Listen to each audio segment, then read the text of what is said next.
What's the story, Morning Glory? What's the word, Hummingbird? Thank you so much for clicking on my channel and for joining me for this review of Love After Lockup Season 6, Episode 9, Love and Vengeance.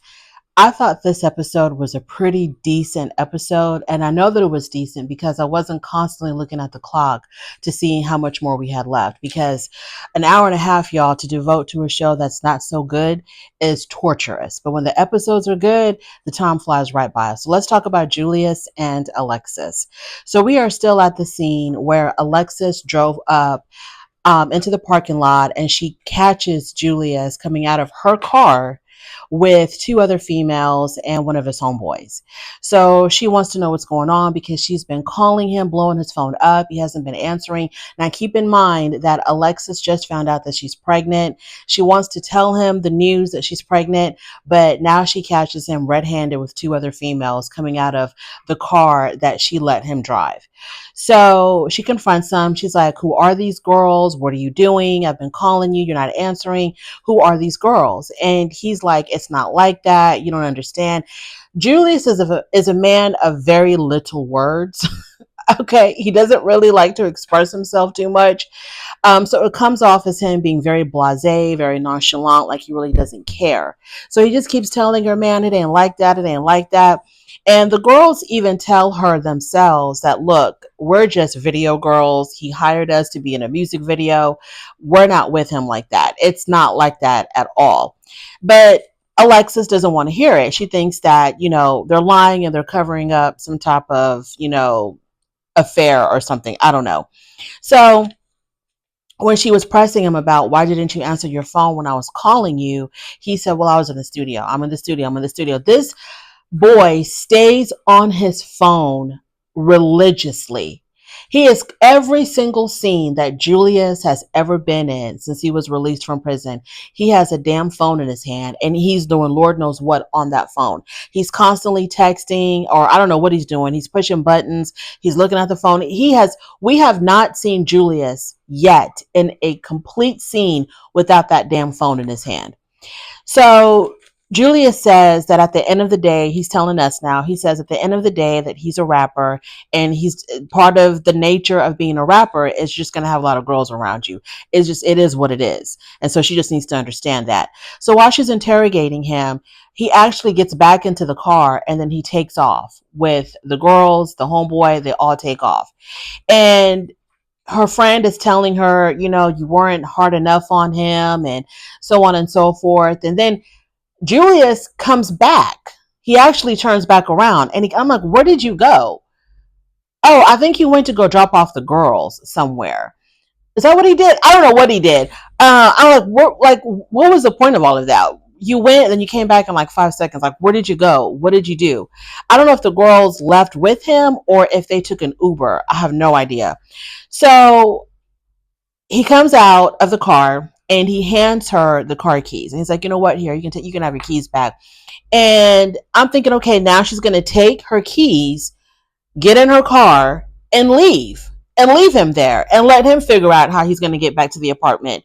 But no, she stays. She stays there and she continues to try to talk to him. And while she's talking to him, the boy is back on his damn cell phone. He's looking at his phone the whole entire time that she's trying to have this, I would say, serious conversation with them. The whole entire time he's looking at his phone, just playing on his phone. And I'm like,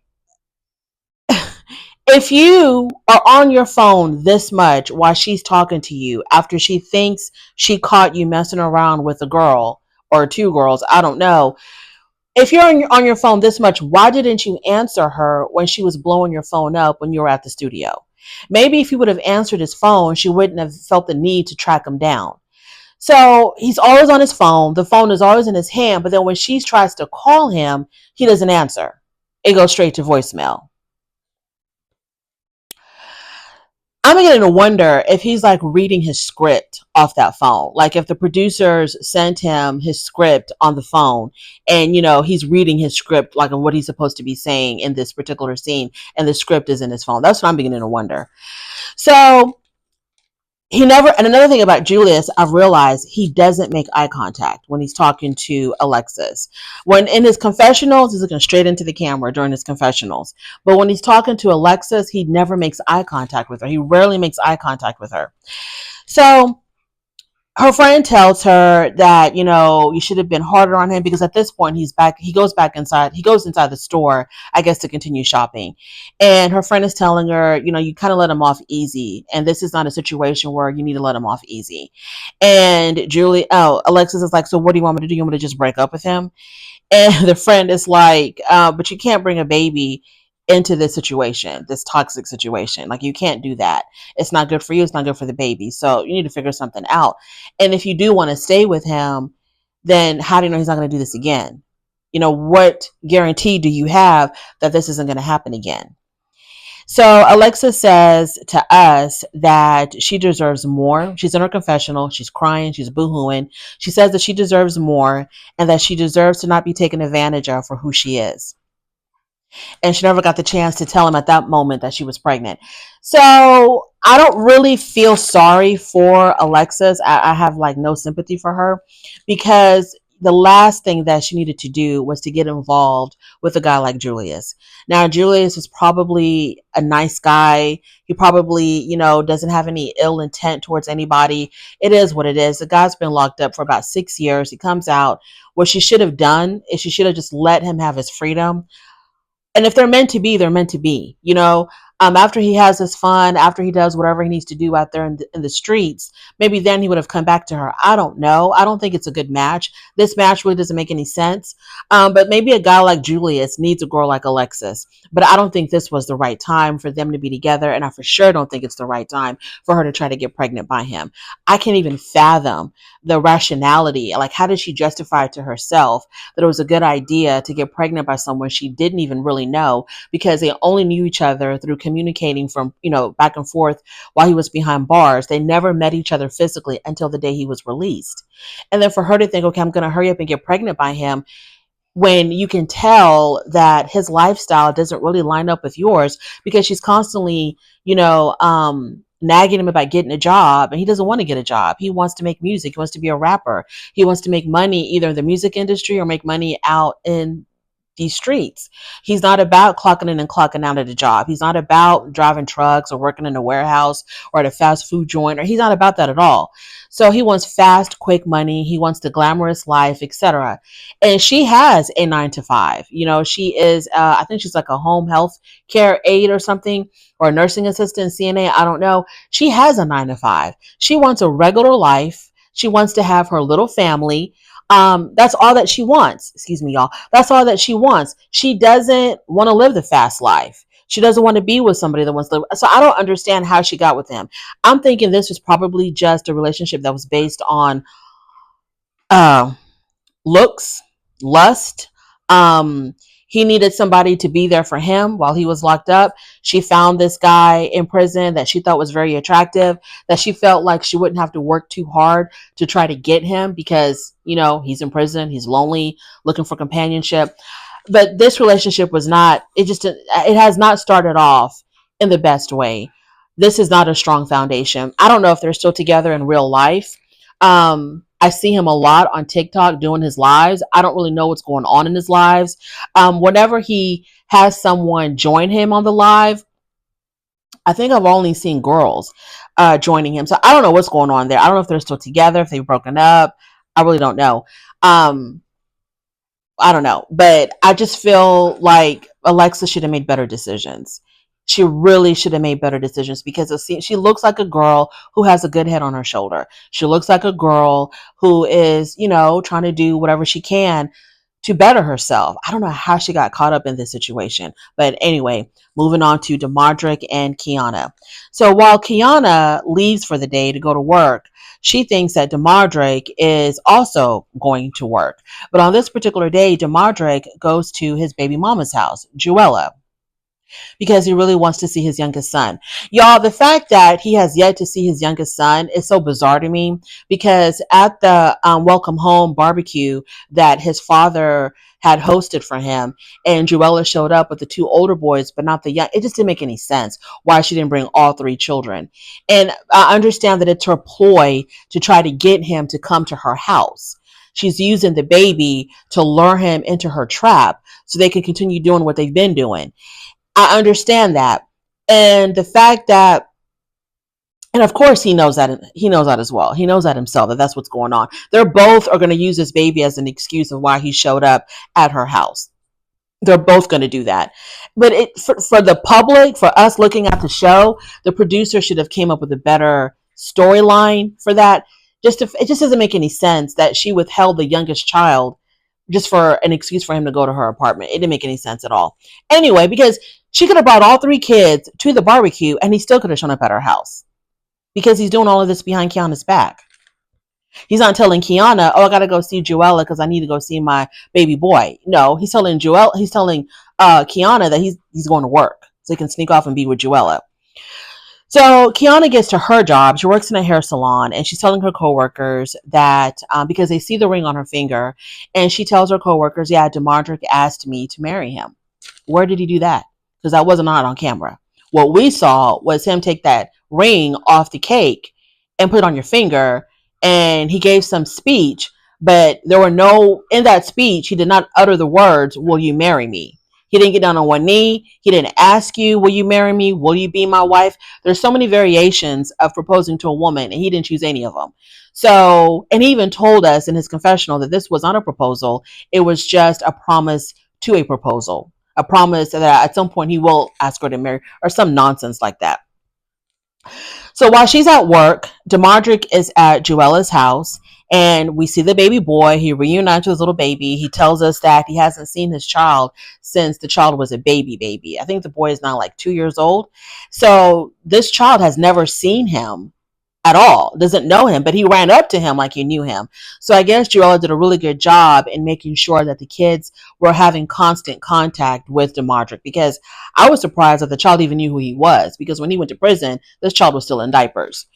So after spending time with the kids, he tells Joella that he proposed to. Now he actually says to Joella, "I proposed to Quiana," but he actually didn't. But whatever, we'll just overlook that. All the little inconsistencies, all the holes in the plot, we'll just overlook them because we ain't got enough time. So he tells Quiana that, no, I'm sorry, he tells Joella, the mother of his children, that he proposed to Quiana and now they're engaged. And so you can just see her face completely drop. And she tells him, "Well, then we can't keep doing this anymore. Then you can't keep coming around here like this anymore." And he was like, "Well, yeah, it is what it is." And so she says something to him that kind of implied, "We're done. If you're engaged to her, Mr. Engaged Man, then me and you, we're done." And he's like, "You're talking like me and you go together." Maybe because y'all actually do. Because we'll get to that later. So she tells him that, "Okay, we're done. You can't keep doing this anymore. We're over. We're through." And she tells us in her confessional that Quiana's got something waiting for her if she thinks that Damodrick is going to be faithful to her. I don't know if Joella was implying that she will still be messing with Damodrick, or that Damodrick just, that's just his habit. He will always be messing with other women and he cannot be faithful to just one woman. I don't know what she's implying, but she was like, Quiana's going to have, a time with him if she thinks that he's going to be husband of the year. I wonder if, because we know that Joella and Damodrick were cheating with each other on Quiana. Damodrick cheated on Quiana with Joella, right? I wonder if it was like a friends or an ex with benefits type of situation, or if it was just like a one-time thing. I have a feeling that Damodrick will always keep Joella, in the bleachers. Joella will always be waiting to be tapped in to come in and join the game because she's in love with this man. She's made it very clear she loves him. She still wants to be with them. She wants her family back. She's like obsessed with Damodrick almost. She doesn't want to move on, even though she said after he told her that he had proposed to Quiana, she was like, "So now you're going to let me go so I can move on?" I was like, "Let you go?" So I guess, Damodrick really was holding on to Joella. So, I forgot what I was going to say, but whatever. My point is, Juella will always and forever, no matter who Damodrick is with, whether it's Quiana or somebody else, Juella will always be there because this is the mother of his children. And I know that for a lot of females, when you're dealing with a man that has children, I think for a lot of women, you're wondering, is this a red flag? That he does have the mother of his children is still in the picture because they have to co-parent, and the mother of his children doesn't seem to have anybody in her life. And I wonder if this is like a red flag for a lot of women when they see this. Back in the day when I used to date, when I was out there before I got married, I made a promise to myself that I would never be seriously involved with a man that had small children. Small children as in under the age of 18 or even under the age of 21. Okay, because I needed to be sure that whoever I was dealing with, if they had children, that they were through with the co-parenting. Okay, through with the co-parenting. Luckily, I met my husband. He had no kids at all. I had no kids at all, so I didn't have to really worry about that. But that was one thing that I made sure that I was going to avoid like the plague. I was not going to deal with a man who had small children that still needed both parents to be there to co-parent them, because you just never know. Juella is like a woman's worst fear when it comes to dating a man with children, especially a man with small children, because she is still holding a flame for this man. Even if Juella had a boyfriend, I feel like she will still be holding a torch for Damodrick. Okay, so they're going to use these little babies that as an excuse for them to have to deal with each other, right? And Juella knows this, and she's using her kids, to keep Damodrick in her life in the way that she wants to keep him in her life. So, yeah, that's kind of scary. You have the mother of your children that you have to deal with. The mother of your children still wants you badly, doesn't give a damn about what you got going on and who you got it going on with, and will always try to get you back. Child. Anywho. So the next scene that we have, Quiana tells us that she kicked Damodrick out the house. She kicked him out of her apartment because she found on his phone very explicit sexual text messages between Damodrick and Juella. And so she found the text messages and she kicked him out. Damodrick tells us, because the producers asked him, what were y'all texting each other back and forth?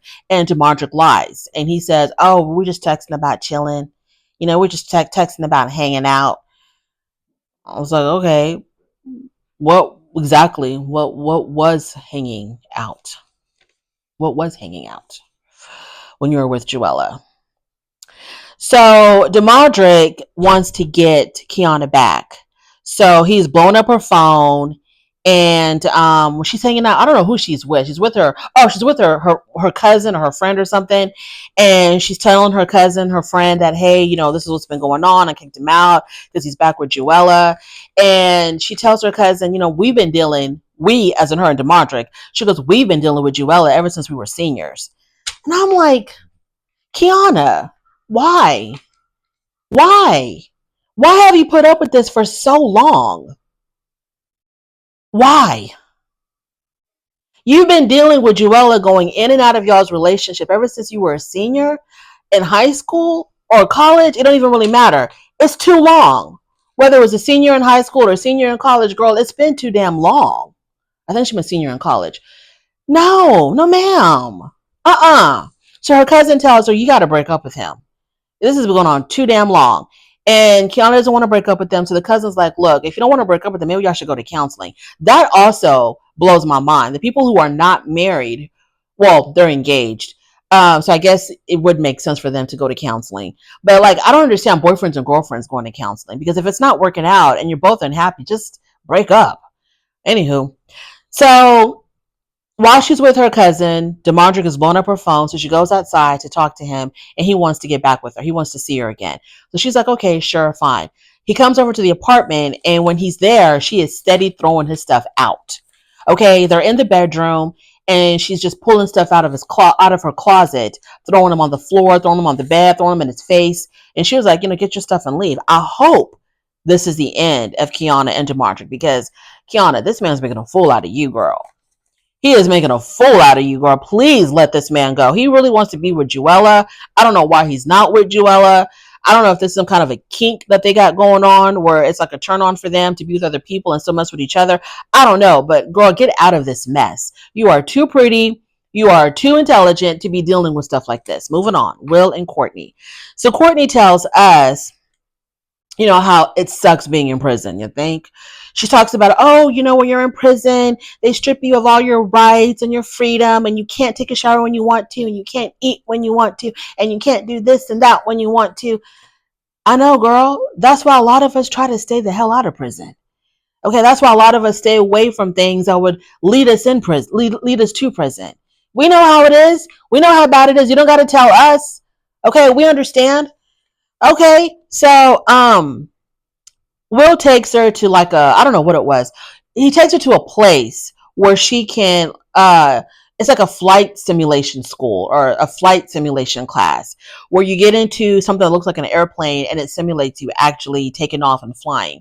So she really enjoyed that, but it's still nagging in the back of her mind that Will does not trust her, because remember last week's episode, after they got married and after he dropped her back off at the halfway house, he called her and, for some pillow talk over the phone, and she didn't sound like she was in her right mind. She did sound like she was high or drunk or something. She did not sound right.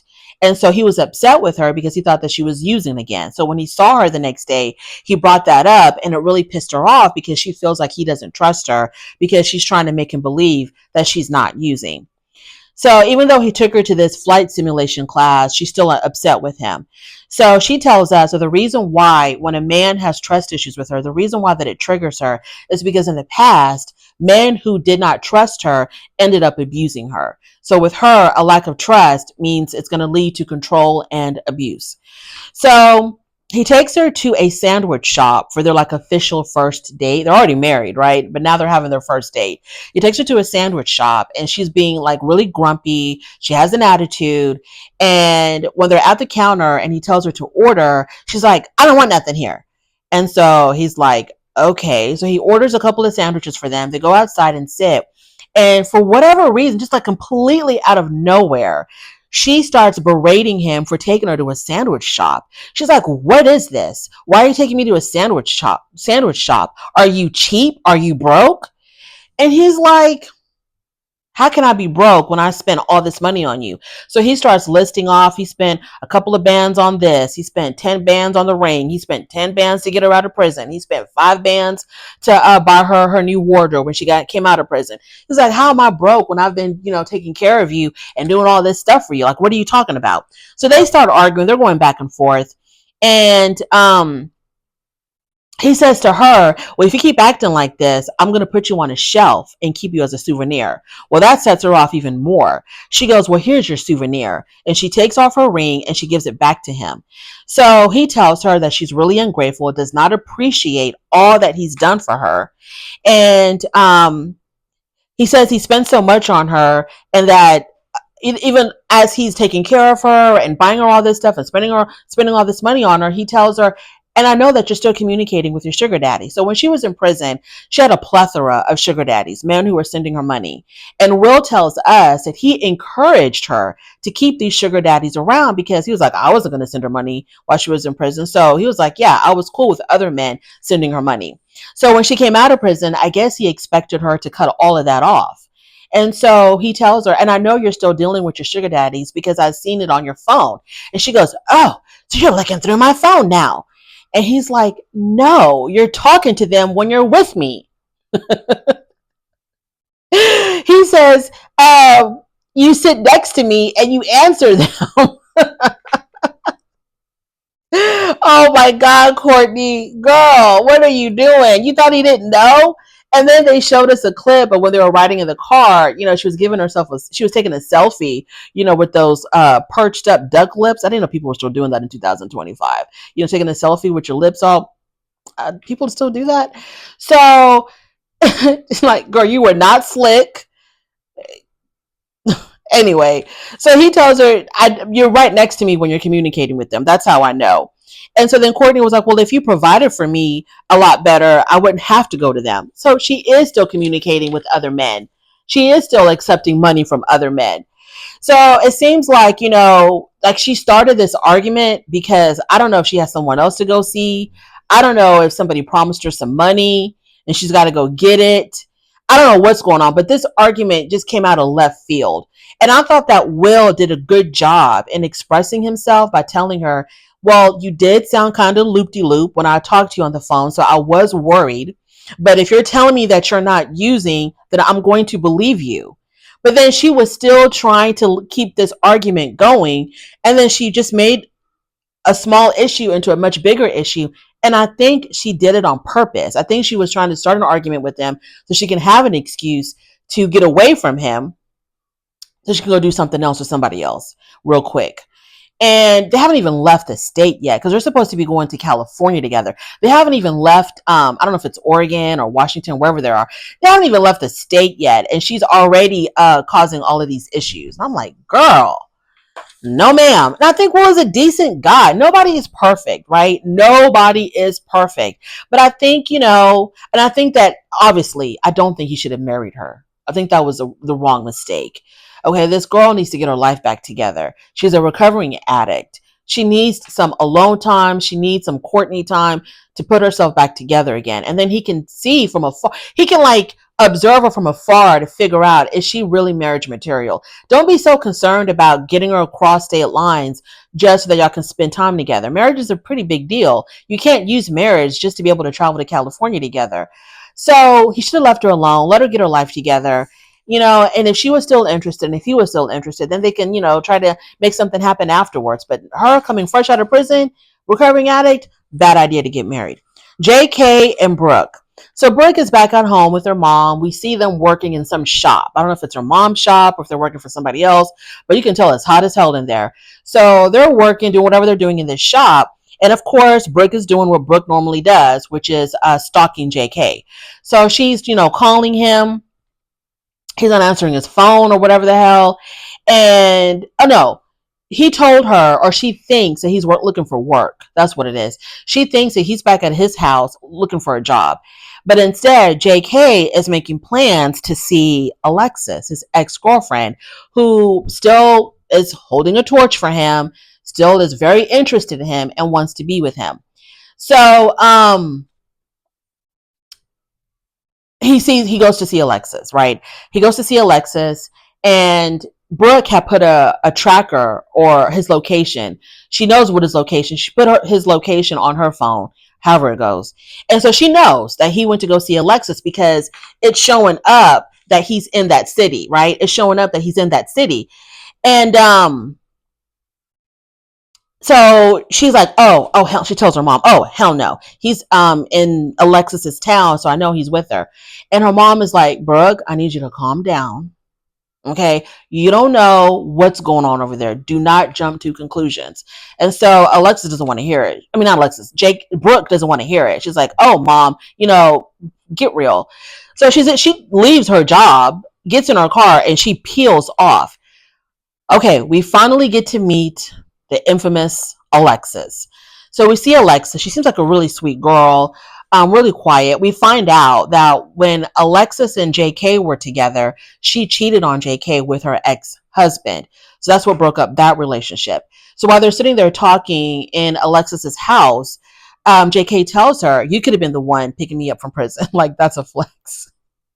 Like, that's something the girls are fighting for. Who's going to pick up JK from prison? Me. No, me. No, me. Ah, Lord have mercy. He goes, you could have been the one picking me up from the prison gates. It could have been you. I could have been coming home to you. I could have been paroled at your house or whatever he's saying. But, you wanted to cheat on me, and now here we are. And she talks about how she did write him a letter when he was in prison, apologizing to him for being unfaithful. And he read the letter in his confessional, and it kind of looked like he was getting choked up. So I feel like whatever was going on between JK and Alexis is a lot deeper and a lot stronger than whatever's going on between JK and Brooke.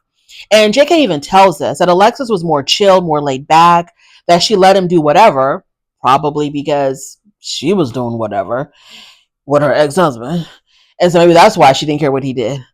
And Brooke is more, controlling. And so Brooke's controlling, obsessive, insecure ways makes him long for Alexis. So while he's talking to Alexis, Brooke is like blowing up his phone. She is blowing up his phone, texting, calling, acting like a real obsessed stalker, crazy person. Completely insecure. Oh my God. It's so sad. It's so sad that when people are in that kind of psychosis, I don't know what else to call it, when they're in that kind of psychosis, they just don't know how to deal. Like they have no idea how they look. Like, no, it's just therapy, therapy right now, today, ASAP, therapy. Speaking of people in a psychosis, let's talk about Bradley and Savannah. So it's been a week since they broke up. Savannah wants to get Brady back. So she's hanging out with his sister, the sister that doesn't really hate her that much because he's got two sisters. I think the younger sister really cannot stand Savannah. And then the older sister, her and Savannah made amends. So they're kind of cool. So they're hanging out together. And the sister is telling Savannah she needs to get Bradley back. Y'all are meant to be. That's your man, girl. You need to get back with your man. You need to get your man back. You know, do a pop-up on him. Do a pop-up. Just pop up at his job. And so the producers ask the sister, what do they ask her? The producer asks the sister, why do you want to see them back together so damn bad? And the sister goes, I don't. She goes, I don't. She goes, the last thing they need to do is to get back together. They're very bad for each other. They are a toxic couple. They do not need to be back together. So the sister was setting her up. And Savannah, you know, she's so like, she's so obsessed and so obsessed with Bradley that she can't even see the fact that this woman is setting you up for disaster. She is setting you up. Like, don't you see that? Don't you see that? Like, can't you see that this woman is setting you up? No, she can't. So we see Bradley. He's at work and he's telling his coworker he's got this crazy girlfriend who is super duper controlling. She's so controlling that she checks his text messages, his browser history, his deleted history, things that he's deleted on his computer, on his phone. She's checking all of that. She's checking text. She's checking social media, everything. Okay, she is digging deep. She's like a forensic, what do you call it? Like a computer, cell phone, technological forensics person. How she digs so deep into this man's phone. And so the coworker tells Bradley, yeah, you got a level 5 clinger. And you know what we do with level 5 clingers? We break up with them. Okay? We break up with them. And so Bradley tells us that, you know, he did break up with Savannah, but it wasn't like a hard breakup. It was a soft breakup. But he does love her and, you know, he does want things to work out between them. So she pops up at the job site like the way the sister told her to do because she's a dum-dum. So the sister told her to pop up at his job knowing damn well it wasn't going to go well. And this dum-dum does it. So she shows up at his job and he's like, what the hell are you doing here? And his coworker or his boss or whoever tells him, don't let this happen again. You let this happen again, you're out of here. So he goes to talk to her. And she's sitting in her car. He rolls up to her on the driver's side. He's like, what are you doing? I just wanted to see you. I know that you were coming off work, and I just wanted to talk to you. And I brought the dog. And I brought Mr. Snuffleupagus to come see you because he misses you. I'm like, girl, what are you doing, Savannah? I don't know what was on. I don't know what she was on. So he was like, well, you can't be doing this, you know, blah, blah, blah. This is my job, my livelihood. And he tells us, I'm not trying to get with anybody else. He's like, I love Savannah. She's crazy. She needs to work on this. We got to work on this. But I'm not trying to be with any other woman. I'm not concerned about women right now. I'm concerned about making money. I'm concerned about growth. I'm concerned about bettering myself. I have nothing, and I'm trying to build myself back up. So he gets in the car to talk to her and she's like, well, I don't want to talk in front of the cameras. And he's like, okay, fine. So he gets out of the car. So we come to find out later that she's doing her confessional, Savannah, she's doing her confessional and she's like, you know, I don't think we really have the tools to make it work. She goes, I don't think we have the tools to make it work. And we find out that they broke up. Then we see Bradley in his confessional, and he tells us that after they broke up, they tried to get back together again. Let me read this right. Savannah tells us that they don't have the tools to fix their relationship. Oh, after that, she quit filming. She quit filming altogether. And then Bradley tells us in his confessional that they eventually did break up, but they eventually did break up after she had another episode. So I guess she had another, show. She was, she was acting crazy again. And so after that, he was really done.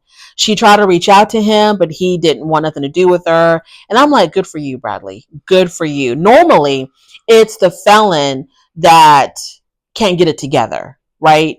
And the one that's been living on the outside is the one that's trying to make the relationship work. With Savannah and Bradley, it's the other way around. Bradley was trying to get himself together, right? He was trying to fix his life, trying to do the right thing, and he wanted to make the relationship work. But her crazy drove him away. She was the one that was acting crazy. She was the one that was acting like she had no damn sense. And I'm like, Savannah, it really must suck for you because that's a good man, Savannah. That was a good man that you let go because you're insane. You drove him away. You drove him away because you just didn't want to act right. You did not want to act right. The insecurity is just, it's bananas on this show. Absolutely bananas. I think the best way to know that someone really wants to be with you is not on how tightly you can keep them with you. It's like if you let them go, if you let them breathe, they still want to be with you on their own, voluntarily.